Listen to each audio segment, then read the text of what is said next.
Hi, everybody. Welcome to the Coastal Studies Institute. I'm Andy Keeler, head of the public policy program here. We're delighted to host the marvelous exhibition you've all just seen and heard here at Coastal Studies Institute. We know that we learn about the world from instruments and data, but we also learn about the world from people, their experiences, and the stories they tell. As ECU expands its Outer Banks campus, we at CSI are committed to expanding the role of the visual, musical, and literary arts in understanding how we see the natural environment on which we all depend. Baxter and Ryan's work that you've just seen is an exceptionally clear example of how valuable this kind of work is.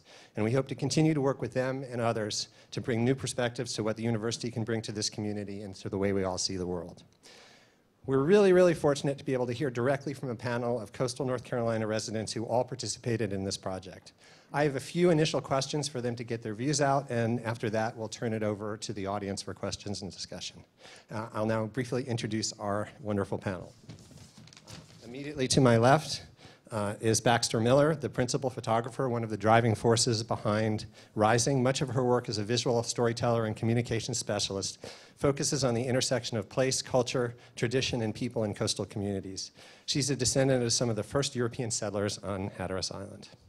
To her left is Ben Cahoon. Ben grew up on a family farm in Engelhard, has practiced architecture in Nags Head for 30 years, where he now serves as mayor, is a former CSI board member, and was a member of the design team that actually designed this beautiful building in which we are fortunate enough to work, and you guys are all fortunate enough to see this program. Then immediately to the left there is Lauren Salter, a lifelong Down East resident and fourth-generation descendant of Down East commercial fishing families. She's a member of the North Carolina Coastal Resources Commission and has worked for both the NC Fisheries Association and the state's Division of Marine Fisheries, which is kind of like, you know, being on both sides in a war. So I'm sure you've got some good stories from that. On all sides of the war. To her left, standing in for his wife, who unfortunately couldn't make it, is Captain Ernie Foster of Hatteras. He's fished out of Hatteras since he was 13 years old. He owns the historic Albatross fleet that's been operating since 1937, has been recognized for billfish conservation by both the Billfish Foundation and, again, the International Game Fish Association. He's been a member of the Dare County Tourism Board, serves on the board of the Coastal Federation and Dare County's Oregon Inlet and Waterways Commission. Ernie is a former science teacher and still is directly participating in the creation of scientific knowledge by taking our scientists at CSI and NOAA researchers out to the Gulf Stream for data collection. And finally, last but far from least, Karen Willen-Amsbacher is the executive director of Corsound Waterfowl Museum and Heritage Center, a lifelong Down East resident and a direct descendant of the people that were part of the Diamond City to Harker's Island migration at the end of the 19th century. Still, as far as I know, the most dramatic reaction to climate events so far in eastern North Carolina. So thank you all for being here, and we'll sort of let you guys do this in whatever order you want, but the first question I'd like you to address is that we all know barrier islands in the estuarine shoreline have never been stable in coastal North Carolina. They've been changing ever since people have lived here. Could you talk a little bit about how you see what's been happening over the past decade or so and what you expect to see in the future, and whether you think it's really a continuation of the kind of constant change we've seen in the past, or there's something different going on now?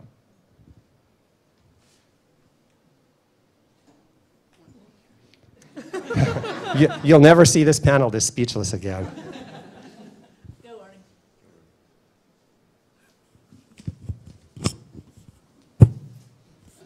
Okay, I grew up in Hatteras in a house that flooded with every tide. We had stoppers in the floor to let the water in so that the house would not float away. So the notion that we have tide and storms is not anything new or different. The most dramatic change that I am seeing right now, and I'm kind of fascinated that I haven't heard coastal geologists get more excited about it, is over the last, I guess, 4 years, maybe 5, the erosion of the north side of Hatteras Inlet to the north has been dramatic. Along the eastern seaboard, inlets do not migrate north. The south side of Hatteras Inlet is roughly stable. It's moved a little bit to the south, maybe. but the north end of Hatteras Island has eroded away at least a mile, probably more. And that's a pretty remarkable change. It creates some pretty serious issues. The ferry channel going to Ocracoke has had to change. The charter boats are constantly having to figure out their own way to use the inlet. We mark it ourselves. The Coast Guard is somewhat stymied in some of their emergency response efforts, and that's significant. And up and down the island, I guess the state has pretty much has permanent equipment to move the sand around as needed. So we're seeing some fairly significant changes. I can go on a little bit more, but that's probably enough.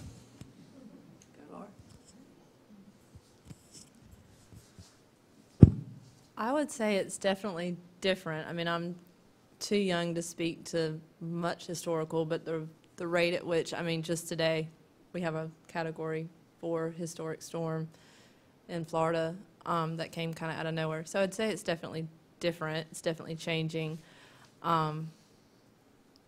I mean, I think coastal communities have always been pretty good at adapting to their environment and what they have to do, so I feel certain we'll continue to do that. I just think we're going to have to get really innovative about how we do it, but the first thing that we're going to have to do is admit that it's happening. That seems to be the biggest challenge that I see. So I'll pass it. Okay, thank you. I'll address this at a couple of different ways. First, the physical impact. Speaking for myself and the town of Nags Head, a couple of effects. One is oceanfront erosion, beach erosion, which the town has a mechanism to deal with. It's a very expensive solution, but we do beach nourishment. We do that, in my mind, to protect the infrastructure in which the town is invested, like our streets, water lines, power lines, that kind of thing. I say that, you know, there's a perception that we're benefiting the oceanfront property owners. I turn that around and say, what we're doing is we're trying to protect our infrastructure. We have the benefit of taxing the oceanfront property owners in order to do that. They just happen to be between us. They happen to be between our road and water line and the beach and the things that we're trying to protect. So we see beach erosion. The other thing that we see in the town of Nags Head, and I think across eastern North Carolina, is just the elevated water table and the effect that that has. Historically, the town of Nags Head has relied on shallow stormwater basins to collect and deal with stormwater. As the water table comes closer to the bottom of those basins, they become less effective in dealing with the stormwater. Same thing with wastewater systems. As the water table rises, those systems become less effective. We end up with more pollutants in the groundwater and in the outfalls to which the runoff eventually goes. So those are the physical effects that we see.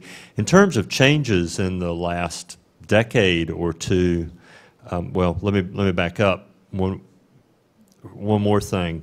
We live on a relatively high lot in the town of Nags Head, one of the higher parcels.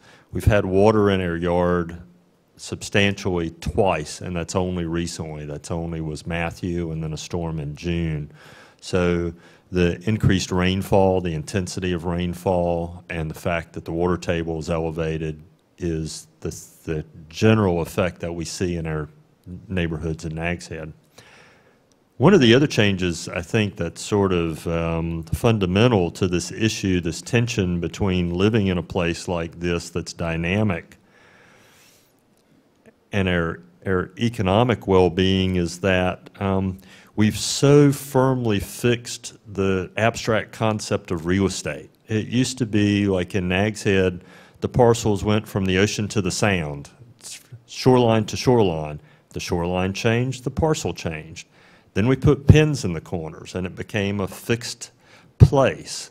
And now we fix those corners with GPS digitally down to hundredths of a foot, and that's our space.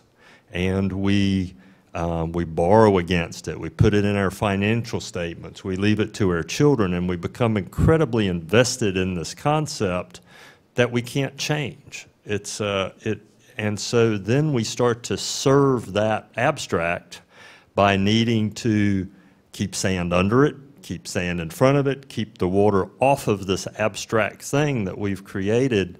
And it's kind of an inverse way of looking at rising. It's not so much how do we persist in a place where water is rising, it's why do we persist in living in a place where the water was destined to rise? And in part, it's because of the mechanisms we've created to live here. Pass it on to Karen next. I like being on the end. I'll throw this out for conversation, but I think the part that's changed the most is us. There's more of us. We expect different things than my grandparents expected out of Shackelford Banks. They lived with it. And I've told this story over and over during this rising ride we've been on. Maybe 12, 15 years ago, a good friend who's a realtor on the beach called me and said, Karen, you got to help me. I said, what do you need? She said, well, we're trying to get a sand tax passed, and we're having community meetings all around the county, and we need for you to get together some Dianese people and talk to them. I said, honey, I can't do that. And she said, why? I said, because they'll shoot me. And she said, what do you mean? I said, here's what you got to understand. For the most part, at least at that point, I don't know how the population of Dianese adds up now, but in my lifetime, for the most part, the people who live down east are descendants of people who migrated to higher ground. They come off of Portsmouth, or they come off of Shackelford. They hunting quarters, you know, all down east were people that lived on the edge, literally, and they didn't really expect that land to stay the same. And the concept of thinking that you've got enough money and enough smarts and enough engineers to stop the ocean is a fallacy. You know, I sit here and watch storms in 30 minutes take away what it took $50 million to put on there in a whole season. So are we realistic in thinking that we can get 2 summers out of a beach renourishment project? Is it worth the investment? I ask that question. I ask it a lot. I ask it a lot in Carteret County, and they keep telling me about how beach renourishment is a good investment for the county because all those property owners on both banks are keeping my taxes down. Well, I could argue that math. My mother's taxes on Harker's Island went up 4 times in one rebound. So I think we're the ones that might need consideration on rethinking how we approach living on the coast.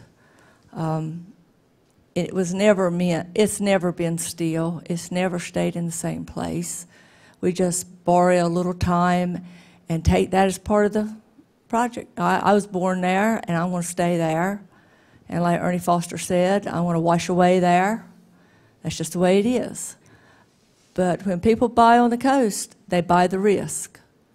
And we need to quit thinking about it as downtown Raleigh, because it's not.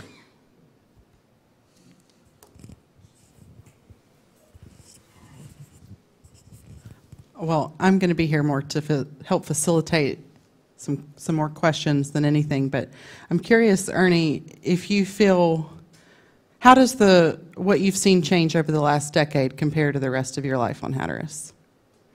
Yep. You can answer too, Karen. I don't know that it has changed. Well, the one thing that is dramatic, and it's psychologically, it's somewhat difficult for me to look at the way the north end of Hatteras Inlet is eroding away. I'd be lying if I said that wasn't a challenge. When I'm out in the boat and riding along the shore side and I see the trees being eaten away and the hills that were there all of my life being gone, it's more than a little concerning. On the other hand, let's see, in the Ash Wednesday storm of '62, which cut an inlet, what is now Canadian Hole, that was fairly dramatic. Pretty exciting trying to get off the island. We had to use 2 ferries instead of 1. It's a long ferry ride from Hatteras to Kennekeet.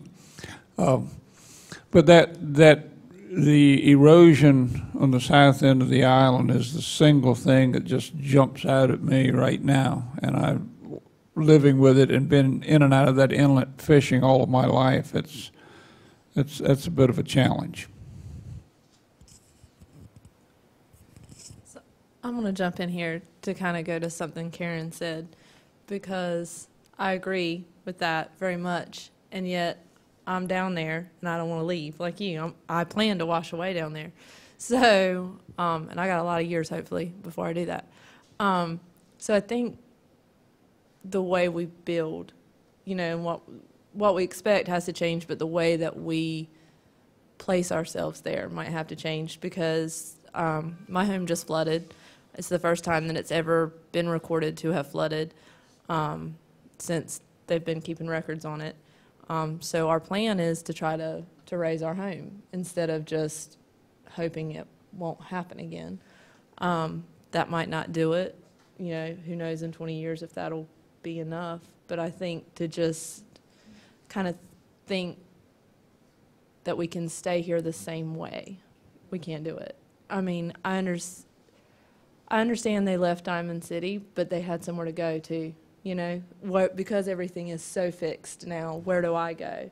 And I have so much money invested in that property, and I'm young. So how do you just move? So that is a hard question. So it might be a matter of how we stay.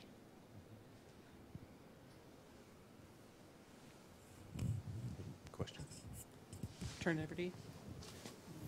Thanks. So, sort of as a natural follow-on to that, the next question I'd like you guys to address, and I guess especially Lauren, since we, met your beautiful young daughter, but also Karen, because her comments spoke directly to this, is you guys very articulately said, we're of this place, we're staying here, and a lot of us who aren't from here have come here because we want to be here. But what kind of advice or counsel or stories would you tell the next generation, people who are young children or teenagers now? What would you tell them to think about how to plan their lives if they want to live here? And what would you tell people who are in their teens and 20s and come from somewhere else and say, gee, I love it here, I want to make my life here? What concerns and what advice would you have for them? When I saw this question earlier, I thought more of the teen and the 20-somethings who kids coming out of college who might be interested in this place, having a permanent relationship with this place. And it goes to some of the things that have already been said. I think you have to be flexible. You have to understand that this environment is dynamic and that all the constructs that allow us to live here need to be dynamic and flexible as well. Also, that you need to understand the risk and build those into every decision. Your decision of where you live, where you work, how you get to work, how you budget your money, where you store your things. I mean, to some degree, Baxter and Stansel have been living for the last couple of weeks the experience that I would urge people to be prepared for, which is things can change on a moment's notice, and you just have to acknowledge that. If you're going to live in Raleigh, you can almost throw a dart at a map and find a house that's not going to get flooded while you live there for 20 years. And you can put your business on a street corner and run it 24/7, 365, and your customers can probably get to your place of business 24/7, 365. Choose to live on the Outer Banks. If you can hit the Outer Banks with a dart, You're much more likely to find a place to live that will flood in your lifetime, so you need to be aware of that, and that you need to be careful with the way, with all the choices you make, because your customers can be cut off for weeks at a time at a moment's notice. If you're living day to day, or your business model is a day-to-day business model, then that's not going to work for you. And you just have to acknowledge this. You know, if some places you can live and be careless, if you're going to live here, you have to be super careful and super vigilant with every decision.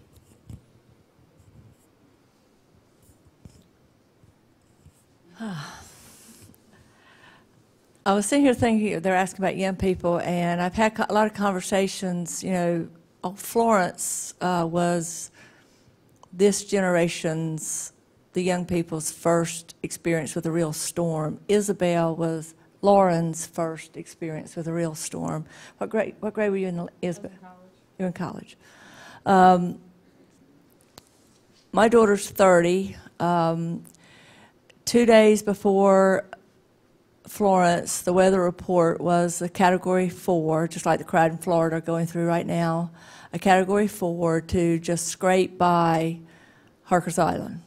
I mean, every time that newsman would do this, he'd hit us right in the top of the head. So my mother is 89, and I decided in Walmart that morning that she needed to go because there's, I don't know how many bridges between her and a hospital. So 7, 9, count them, whatever. But anyway, so she left, and I made arrangements, and she went to Cary. I came home to Katie, my daughter, who's 30, and I said, Katie, you need to go. I said, take the dog, and you go to AP's. She lives in Greensboro. And she said, Mom, I don't want to go. And I said, and then her daddy stepped in, and I said, okay, Katie, I said, if you're staying, you need to understand that this is more than you've ever been through before, and you will be different. And you're going to have to tote the load of this storm. And she has, and she did. And she won't be the same. And we were lucky. We just had Tide under the house, not in the house. But she has watched people around her suffer, and suffering still. Not suffering to the point that they can't recover, but when you're laying there at night with a tarp on the roof and now there's another storm coming, that's pretty hard to deal with. I was in a meeting this morning at schools. We're distributing relief through the classroom teachers. And the problem with the Down East schools is nobody will ask for help. And the people we've given help to have given it back. And that's why I love them, and that's why I ain't going nowhere. Guilty. Yeah, that's right. I mean, we're trying to help each other, and it's hard. So I'm proud of Katie for staying, because this is what makes us who we are, Ernie Foster. If we lived in an environment that was perfect all the time, yeah, and of course I say whatever I think, so here it goes. Somebody was talking about Cary, North Carolina. I said, yeah, it's like them Sim cities that you played on the computer, and the trees are all the same height, the bushes are all the same height. You can't find no signs because they're all covered up in greenery. You know, we don't live in Cary, North Carolina. But if you want perfect, go to Cary. Everything's just right. There's an ordinance to protect you from everything there. Go to Cary. Go to Cary. If you want to live life in a real coastal community on the coast with all its beauty and all its meaning, I'm not just talking about pretty sunsets, but I'm talking about meaning and life and culture and the things that matter to people like Lauren and Ernie and I, then go live to Hatteras or Ocracoke and take the risk and be part of a community that can take care of itself. Because at the end of the day, if you got a foot of tide in your yard or 3 foot or 3 inches, it's what goes on around you that really makes life. We'll get cleaned up. You know, the trees are all black and brown. I went to Raleigh one day last week. I said, thank you for letting me see green grass again, because everything is weathered and beaten, and we are too. And that's only right, that those people who live in these communities are a part of it. That just doesn't mean on the pretty days. That means in that 36 hours that Florence beat us. And my heart breaks for the crowd on the panhandle of Florida tonight because they're getting beat up. But I doubt they're going to leave either. That hardcore crowd, that crowd of fishermen, they ain't going nowhere either. So all this makes me think of something my daddy, who's from Harkers Island, tells me: if you're going to be dumb, you better be tough. That comes to mind. That's how I feel about it. You know, we know what we're up against. We see it. It might seem dumb to some people, but we're going to do it anyway. But we're tough. But talking about taking care, this is just funny. My husband, after the storm, it was killing him, all this debris across, we call it the stretch between Davis and Williston, where I live and my grandmother lives. And there's all this debris, and he kept worrying about emergency vehicles, and he kept looking around, and nothing was happening. So he went and got on my stepdad's tractor, and he goes out on the stretch, and he clears it that morning. We don't have a time to go. Right, and he cuts down trees off the highway so that people can get through because he's worried about it. And that evening we were coming back home, and here comes the state truck to clean the road. But he said, they've messed it up. I had that looking so good. Because they came with that machine and wiped some of it back on the road, and he had it perfectly fixed. So we know how to take care of ourselves. You know, you get used to it.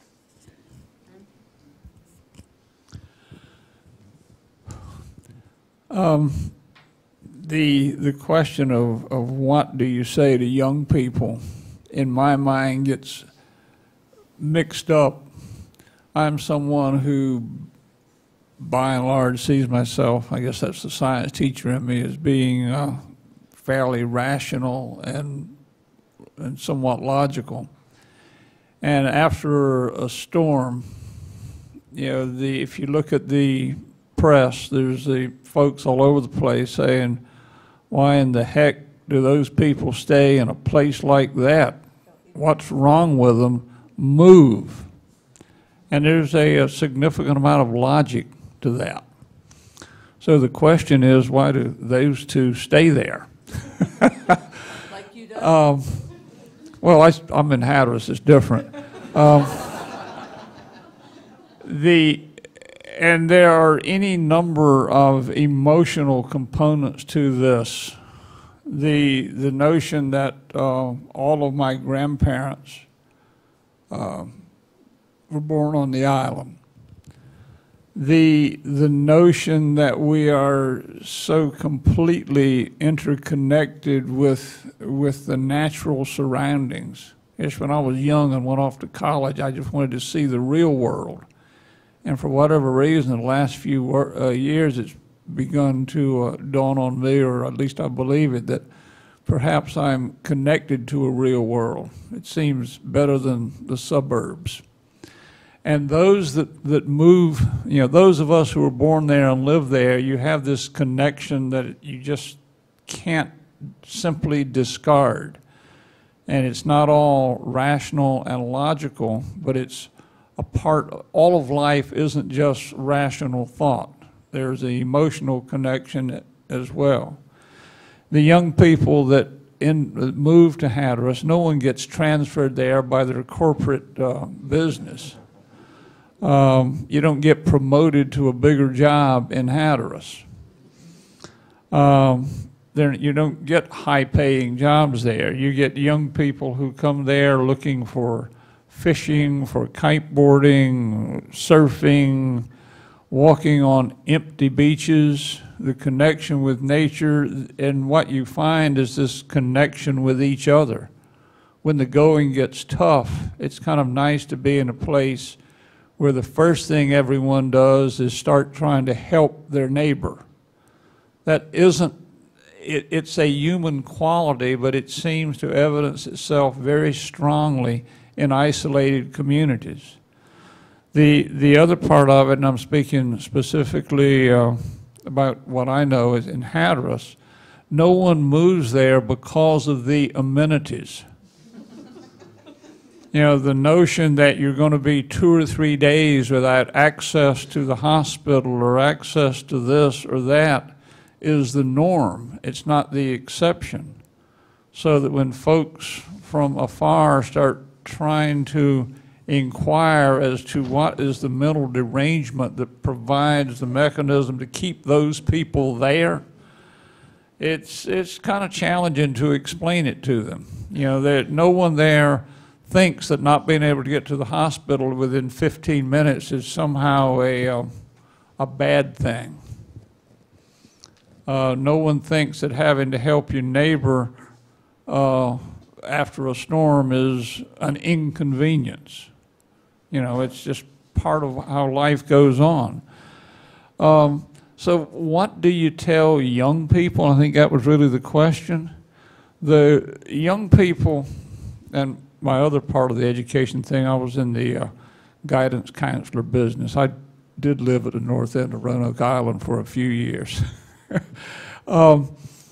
It isn't as though they are blank slates. It's not as though they show up without thinking about what they're doing. Some provide more thought than others, but they are looking for a variety of things and for the excitement and for being able to live a life without it all being just cookie cutter existence. Those that move to Hatteras who can't deal with the inconveniences get out. After every storm, a percentage of the folks who have moved in over the last 2 or 3 years are gone. Whatever it takes, and those who were born there who can't deal with it, they leave also. My advice to the young people that move there is try to be informed about what it's like to be there and make your own decision.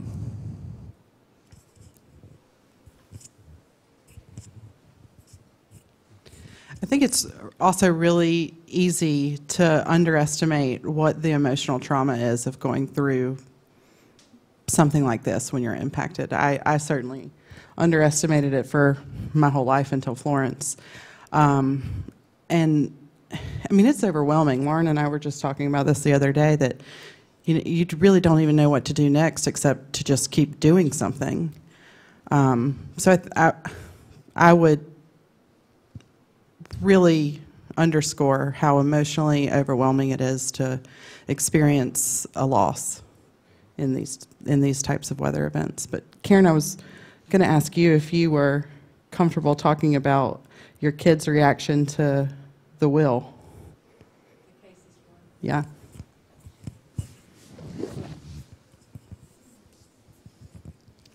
Okay.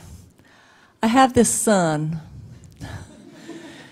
He and Lauren were probably the 2 smartest kids in that class, actually. Yeah, they were.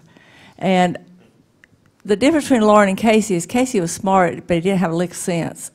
Lauren was smart, and she had good sense. But anyway, Casey is Casey, and he went to school of science and math, and then on to Columbia University. He lives in New York City. And so I don't get to see him much, but I think it was last Christmas, or maybe the one before. They're all running together. You know, Jimmy Amspacher, the husband, he's even older than I am. I think he's even older than Ernie. No, nobody's older than Ernie. So, so anyway, so we're trying to get our affairs in order, being life is like it is. And so I asked Casey, he was home for Christmas. I said, because we got our house that we live in right now at Marshallburg, that was my grandmother's house, and it was her grandmother's house. So Katie's the 6th generation in that house. And then there's Mama's house, which is on Harker's Island, which was part of 60 acres that my great-grandfather bought in 1903, 60 acres for $60. And Mama lives on that piece of land. So I got 2 children. So I was asking Casey, he's the oldest. I said, Casey, I said, you know, we're doing this, and I want to know which house you want. And in typical Casey way, he thought we were riding down the road. I don't know if we were going to the airport or from the airport, but he says, how about neither? And my heart died. if you knew me, you would know that my whole life is about place and culture and community and all that. And my son doesn't want either of the home places. And I said, why, Casey? He said, because they're not going to be here in 50 years. And I think that was the moment when Rising became very real to me. Is that, okay, my son is smarter than I am, and he's got this figured out in his logical mind, and he's probably right and I'm probably wrong, but I ain't changing now. But it was a startling moment, and it is a hard reality. And I do think my experience with Rising and being with Baxter and Ryan in all kinds of situations over the past, how long have we been friends? I don't know, a lifetime. And having these conversations, it has sea level rise, or whatever you want to call it, erosion, I don't care what number you give it. A changing world is much more prevalent on our minds now. You know, all kinds of information are, us news freaks, people who love to read, people who care about their community, we know more than my grandmother knew on Shackelford Banks in 1879. They live from day to day, and now we think we're living from century to century, and we're going to plot out a real estate portfolio that's going to continue to grow, and our grandchildren are going to be filthy, dirty rich. That wasn't on Addie Guthrie's mind. So I will say all that's going on in my head, in my heart, and in my family, and in my community, I am thankful that there are people who care about what we think and what we're doing and where we are on the planet and in this place. And I hope that Rising will continue to initiate conversations with people who just got here and people who've been here forever, and those people on Facebook who say, why didn't they just leave? I mean, you don't even want to know some of the conversations that was coming on Facebook during that, because it's not that easy. I left twice for Fran and Floyd and almost got killed in both places I went. It's not an easy decision. They say it's only a place, it's only a building, it's only things. Well, maybe not. Maybe not Baxter when it's those family heirlooms. Maybe it's not when it's home place. You know, okay, it's hard. It's very hard. And in circumstances, it is smart to leave. My mother needed to leave. She will never be the same, but she needed to leave. But we stood the course, and we're okay. We could take care of ourselves, but everybody has to make their own decision, and we have to respect it, whether it's staying there in a storm or building on a piece of land that's probably going to get flooded. We have to respect each other and what their relationship is to place and their family and what their decisions are. We have to respect it. I think my advice would be to vote. Yeah, that too. Thank you all. That was incredibly interesting and very moving. I think we now have time for some questions from the audience, both here and possibly the online audience. I think of one thing that Ernie was talking about and what Ben Cahoon mentioned. I think a lot of what we see is really an increase in perception of something that's always existed. I can remember being in Avon 40 years ago on a legal matter that I was doing. It was pointed out to me there were no two houses in Avon that faced the same direction. How come? Hurricanes came, the houses floated, they floated around, and wherever they came down, that's where they stayed. People just swapped property. And if anybody has ever been an attorney and tried to do title searches in Avon, you've got a problem. And, you know, Rodanthe was the same way. I can remember my uncle's wife, I think she might be kin to Baxter, or Baxter may be kin to her. She was living in Rodanthe, and she talked about the same thing.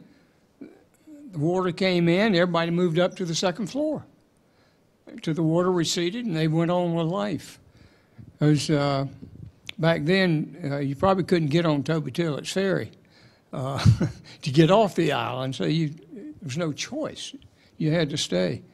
And these things have been going on for ancient years and years and years. I was involved in you may remember the Phipps lawsuit, where the Phipps family claimed all the oceanfront property from Buxton right on down to Hatteras Inlet. And we were trying to represent the local landowners. And we were able to put the original grants on the ground because of Francis Creek, which is a three-pronged creek. And it was showed up on like a 1710 state grant survey, and all the other grants fit right together just like a jigsaw puzzle, and figured out there'd been over 1,700 feet of erosion. And that was about 1980.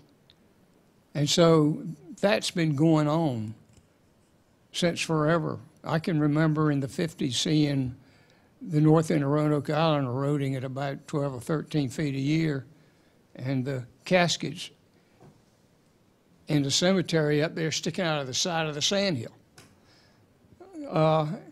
And so I think a lot of it's like you say, Mayor Cahoon, that people, we're marking the property, we're marking the territory. This is our territory. I did a deposition of a lady back in about 1971 in a boundary suit. She was in Elizabeth City. She was in her 90s. She had lived in one of the original cottages that were hauled over from the sound side to the ocean. And she said in her lifetime, it had been moved back from the ocean 3 times. Mm-hmm.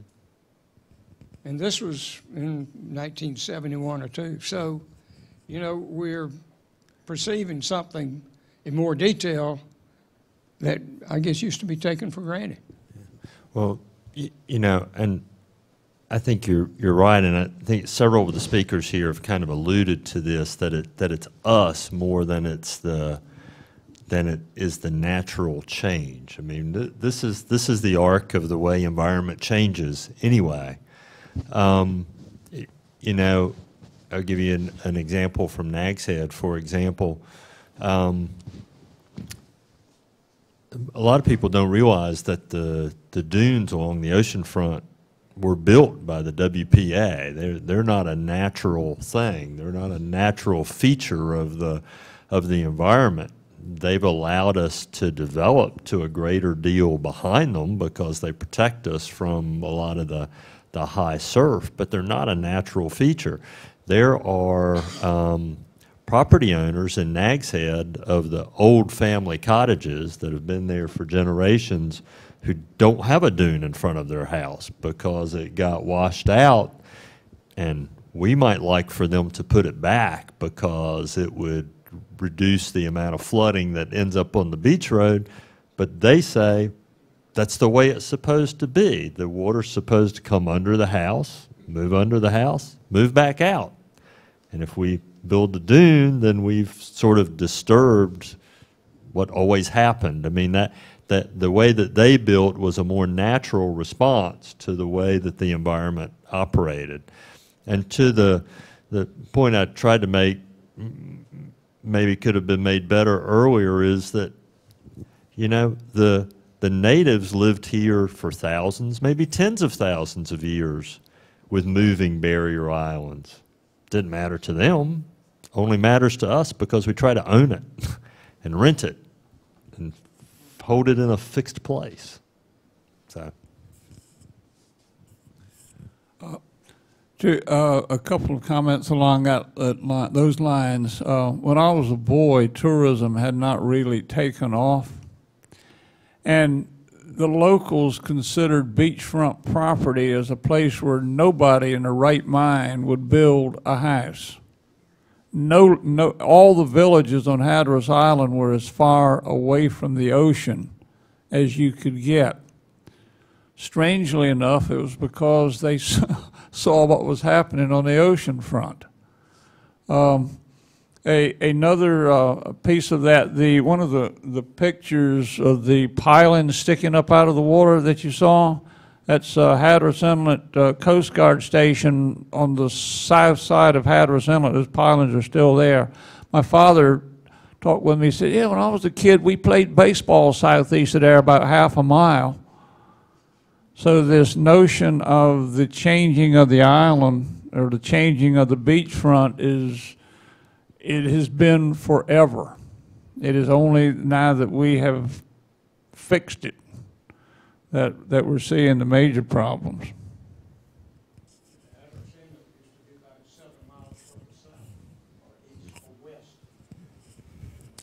I tell this story a lot when we're talking about this project because it was one of the stories that really inspired this project. But we have a piece of land that's been in our family forever on the back road in Buxton. And it was at one time stretched across most of the island, as Ben was talking about, lots did back then. And my grandfather's sister offered him a piece of land that now some of the Buxton motels at the north end of the village sit on, the ones that, are constantly battling the ocean overwash. And this was in the 70s. She offered him this piece of land for $3,000, and he said, no fool would ever build on the beach. And every time my dad has ever told this story, you can kind of see his eyes glaze over and stare up at the ceiling and with a tinge of regret that, that property now is worth millions. Who knows how much and how much land it really was back then. But there was something in what my grandfather said that was really important that I think we've gotten away from. So I tell people all the time that I remember being a very little girl in Davis First Baptist Church singing the song about the wise man built his house upon the rock. The rains came down, the water came up, and I learned that at 3. The wise man builds his house upon the rock. The fool builds his house on the sand. Questions?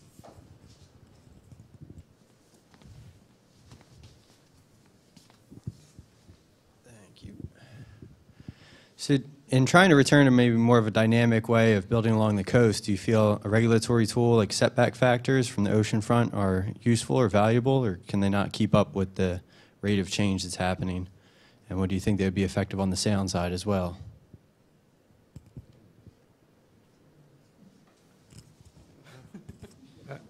I think when I think of the town and the planning process and what we tried to do in recognition of sea level rise, you have to think about it at a lot of different levels. Yes, there is a regulatory level that for the next 20 or 30 years may be effective so that we can sort of keep the next generation out of trouble to the maximum extent that we can. But there is a longer range picture where, these barrier islands really want to move. And at some point, there will be enough sea level rise that we can't pump the sand enough to hold the shore. I think we'll pump sand until we can't, but at some point, we really are overwhelmed and have to move at a larger scale beyond just a setback. How do we deal with that? How do we undo this real estate construct that we have and have an exit mechanism so that we can move? I mean, first you have to make a really painful decision about abandoning your community, but we bind ourselves to this real estate tighter and tighter financially and as a society, and without an exit mechanism, as soon as the storm is over, everybody goes back to New Orleans. They build their houses back on the same lots where the houses were just destroyed. And until we figure out long-term what that exit is, yes, we can regulate to some degree. There is also another, I don't know if I'll get another chance to make this point. There's sort of a third level, which is the even more immediate, and Karen told a particularly painful version of the way this happens, is that how does this play out over time? You know, it's not one big surge of water and we all get wiped out and we disappear. It's 1,000 painful decisions about whether living on a lot is viable, or about whether your children want the property that you grew up on, or whether you've been flooded 3 times, do you really want to put the emotional and financial energy into putting it back together again, or do you walk away from it regardless of what the financial consequences are? And the way this plays out is house by house and lot by lot and farm field by farm field until it's gone. But that's a long, painful arc, and I don't see any way around that, frankly.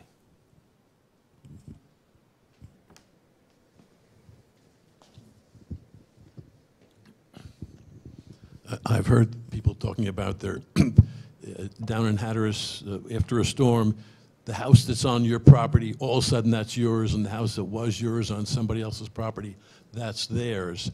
And you want to stay there, and I hear some people, their children don't want the house because it's not going to be there. Has anybody ever thought of the idea that they use it at Lake Mead and places like that? There's houseboats. There's 3-story houseboats that are communities. Now, you don't want those 1-story houseboats by your 3-story. But when the storm is coming a week before, instead of having guys who mow your lawn or take care of your pool, they have little tugboats, and they bring your house inland a ways. It would take time, but you could still have your house.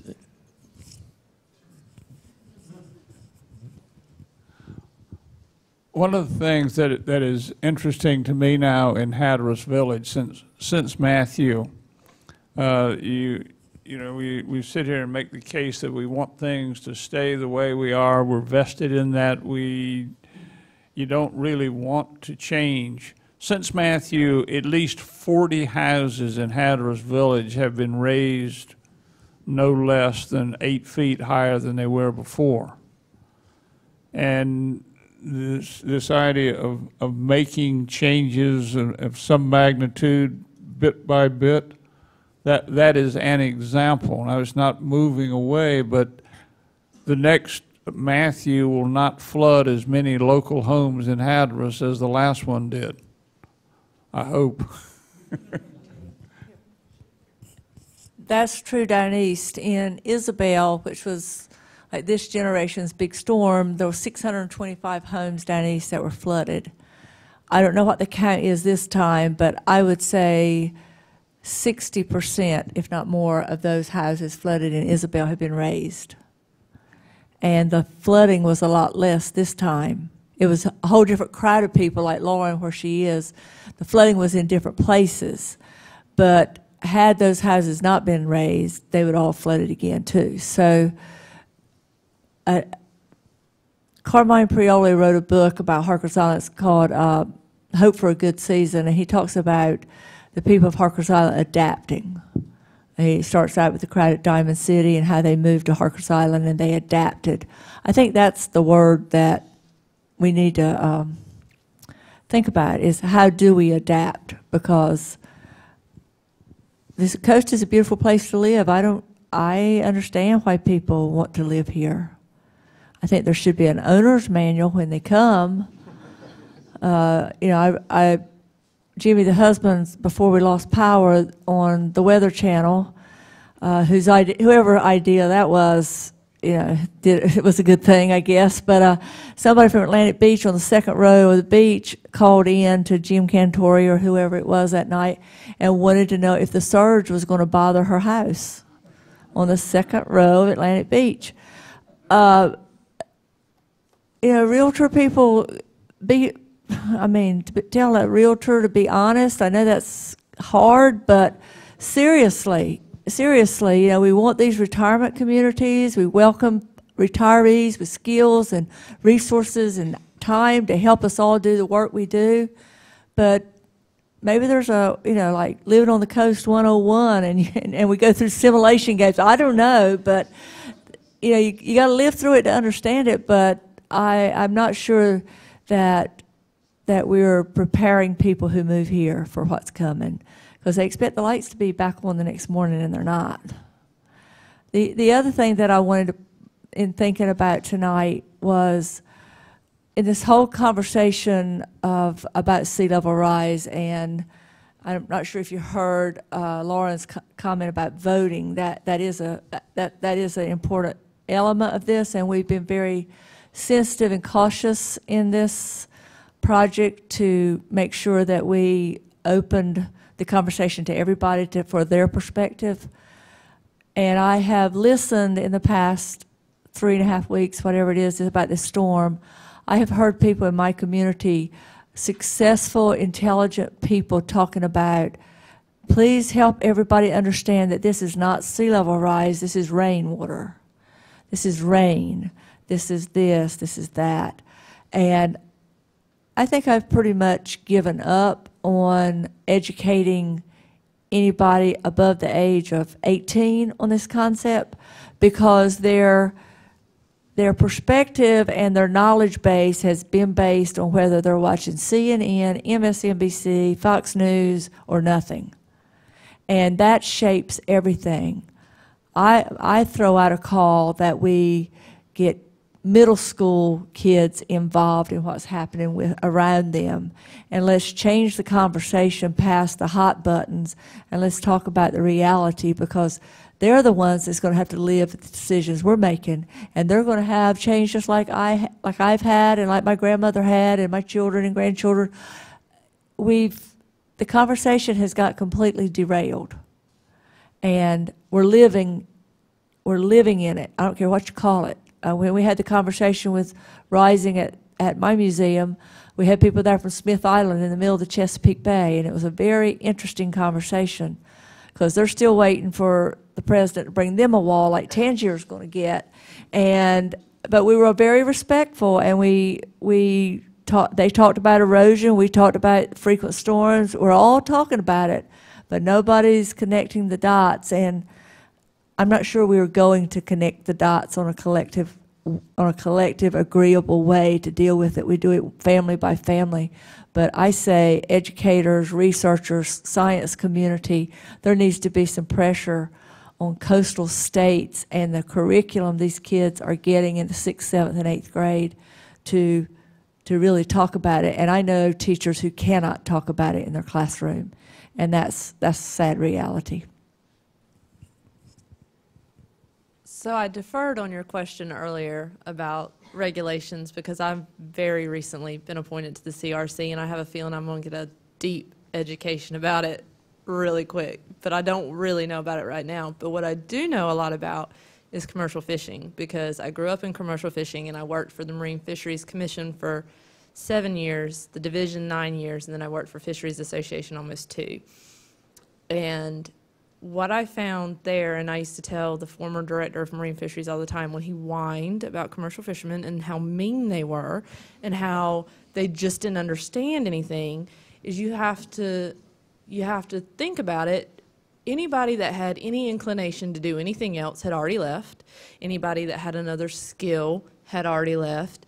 You know, what's left of commercial fishing right now is like a really hardened group of survivors. Like, they're the ones that are going to do it no matter what. It's kind of like me living where I live. It doesn't make a lot of sense, but they're going to do it anyway.